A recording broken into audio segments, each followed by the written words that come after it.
For summary of journal article, we are using an article entitled Common Law Approach for Environmental Management in Malaysia and its Application in the Developed Jurisdiction. Initially, law of tort attempt to cope new disputes over use and abuse of land, which later become a mechanism for environmental protection. An action in tort, whether under the doctrine of public or private nuisance, trespass, strict liability or even negligence, allowed the plaintiff the means by which to protect or secure some kind of monetary compensation for damage to his or her property damaged by waste or industrial waste.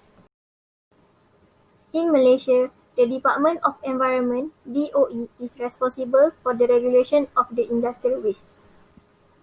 The Environment Quality Act 1974 was introduced to govern the aspect of industrial waste management control in Malaysia. Malaysia is still implementing the end-of-part treatment, which involves burning, sinking, and burying in dealing with the industrial waste. It has been proven that the end-of-part treatment is costly to develop and enforce, therefore it has not achieved the expected outcome. As aforementioned earlier, a litigation claim for industrial waste can be brought under nuisance, as nuisance can be defined as the unreasonable interference with the reasonable use and enjoyment of land. The law of nuisance may be classified into three types: private nuisance, public nuisance, and statutory nuisance. It is safe to say that this law is commonly the most appropriate course of action in much environmental litigation.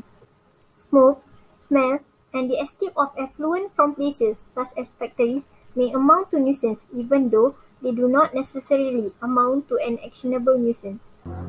In attempting to assess liability in nuisance claim, the court will be taking into account various factors such as character of the defendant's conduct and also balance of conflicting interests. A balance is made between the reasonableness of the defendant's proprietary rights.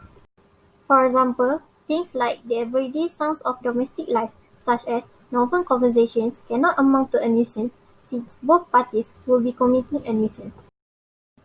Like mentioned in the case of Sanders Clark, the court must consider whether the defendant is using his property reasonably or not. The court will also take into account the circumstances of the place where the team complaint actually occurs. For instance, those who live in town have to expect a dirtier environment compared to those who live in the countryside. Lord Tersaja, in the case of Sturgis, stated that what would be a nuisance in Belgrave Square would not necessarily be so in Mormonsey.